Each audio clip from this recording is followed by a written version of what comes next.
Good morning बच्चों। आज की ऑनलाइन कक्षा में आप सभी का स्वागत है। बच्चों, आप लोगों को याद होगा पिछली कक्षा में हमने संस्कृत व्याकरण के अंतर्गत संधि पढ़ा था, है ना, जिसमें हमने संधि की परिभाषा को जाना और इसके प्रकारों को। तो इसके प्रकारों के अंतर्गत हम स्वर संधि के प्रकारों को पढ़ रहे थे, है ना। स्वर संधि के जो प्रकार हैं उसमें दीर्घ संधि, गुण संधि, वृद्धि संधि, यण संधि, अयादि और पूर्वरूप संधि है, यह हम जान चुके हैं। लेकिन ये किस प्रकार इनका निर्माण होता है वो हम दीर्घ संधि और गुण संधि तक ही पढ़े थे, है ना। इसके बाद तीसरा है वृद्धि संधि, जो हम आज पढ़ेंगे। वृद्धि संधि के बारे में भी हम पढ़ चुके हैं, इनके उदाहरण को समझ रहे थे। तो देखिए, इसमें हमने अधन ए मिल के जो ए का निर्माण होता है ना, जैसे हित धन ऐसी, हितैषी। उसके बाद अधन ए मिल के ए बनता है मत धन ऐक्यम, मतैक्यम। ये उदाहरण हम पढ़ चुके हैं। इसके आगे है देखिए, आ धन ए मिल के ए कैसे बनता है और आ के साथ ए मिल के ए कैसे बनता है। देखिए, संधि और संधि विच्छेद। यहाँ पर देखिए, कथा धन एव ये होगा कथैव, सदा धन एव सदैव, यथा धन एव यथैव, तथा धन एव तथैव, तदा धन एव तदैव। इसके बाद आधन ए मिल के ए कैसे बनता है। देखिए, महाधन ऐश्वर्यम, महेश्वर्यम, सदा धन ऐक्यम, सदैक्यम। इसके पश्चात देखिए, अधन औ मिल के औ कैसे बनता है। वधन औषधीय, वनौषधीय, तिक्त धन औषधीय, तिक्तौषधीय, मम धन औषधीय, ममौषधीय, तव धन औषधीय, तवौषधीय, परम धन औषधम, परमौषधम, नीम धन औधम, निमोधम, नव धन औधम, नवोधम। इसी प्रकार आ धन ओ मिल के औ कैसे बनता है। देखिए, महाधन ओजह, महोजह, महाधन ओधः, महोधः, महाधन ओजस्वी, महोजस्वी, महाधन औषधि, महोषधि। आधन औ मिलके औ कैसे बनता है। देखिए, महाधन औषधम, महोषधम, तदाधन औचित्यम, तदौचित्यम। ठीक इस प्रकार यह वृद्धि संधि का उदाहरण है ना। वृद्धि संधि में क्या पढ़ा था हमने, अ या आ के बाद यदि ए आता है तो दोनों मिलके वह ए हो जाता है, और अ आ के ही बाद यदि अ आता है तो दोनों मिलके वो औ हो जाता है ना। ये तो था वृद्धि संधि का उदाहरण। अब आगे देखिए, चौथा है स्वर संधि के अंतर्गत यण संधि। अब यण संधि क्या है। देखिए,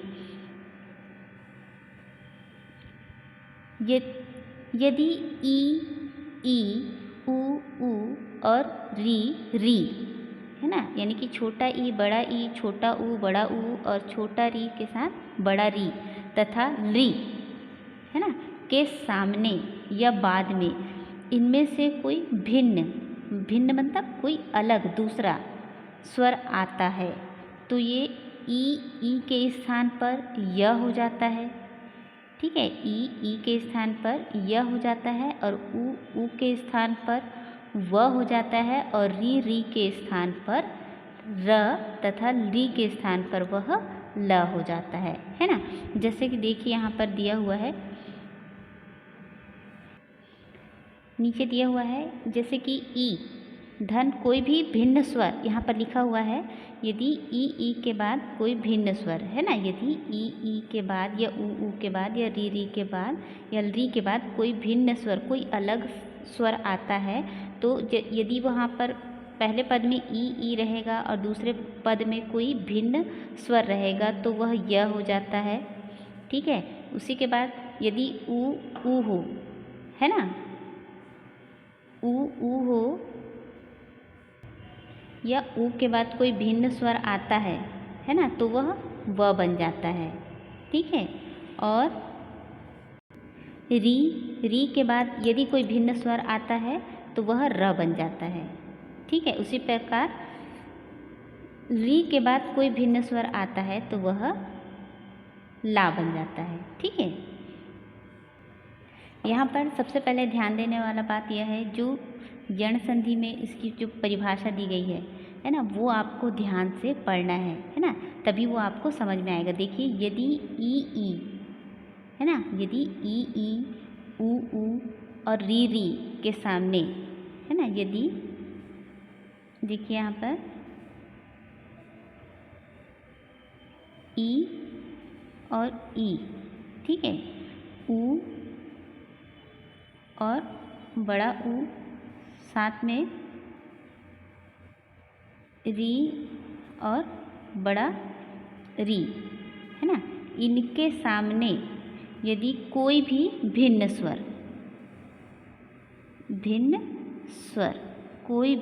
स्वर आता है तो ई के सामने आएगा तो वो य बन जाएगा, है ना। ऊ के सामने कोई भिन्न स्वर आता है तो वो व बन जाएगा, और री के सामने कोई भिन्न स्वर आएगा तो वह र बन जाएगा, और री के स्थान पर वह ल हो जाता है, ठीक है। तो इन्हीं चीज़ों को हम उदाहरण से समझते हैं, है ना, कि उदाहरण में कैसा दिया हुआ है। देखिए, यदि धन अपि, यहाँ पर ई धन अ मिलके यद्यपि बन रहा है ये, है ना। यदि धन अपि यद्यपि, मतलब ई धन अ मिलके क्या बन रहा है यहाँ पर, य, ठीक है। उसी प्रकार यहाँ पे आप लोग जैसा कि परिभाषा में दिया हुआ है उस चीज़ को समझ रहे होंगे। यहाँ पर देखिए, ई है ना, इसके बाद सामने में अ है। अ मतलब यह स्वर तो है लेकिन ई से अलग स्वर है, मतलब यह भिन्न स्वर है, ठीक है। तो इसीलिए यहाँ पर किसका निर्माण होगा, य का, ठीक है। इति धन आदि, यहाँ पर भी ई धन भिन्न स्वर क्या है, आ, है ना, तो ये दोनों मिलके क्या बना, य। इत्यादि। अति धन आचारः, यहाँ पर भी ई धन आ, मतलब आ जो है वो क्या है, भिन्न स्वर है ना, मतलब ई से अलग स्वर है, ठीक है। तो यहाँ पर ई धन आ मिलके क्या बना रहे हैं, या। अति धन आचारः अत्याचारः, अति धन अधिकम अत्यधिकम, ना।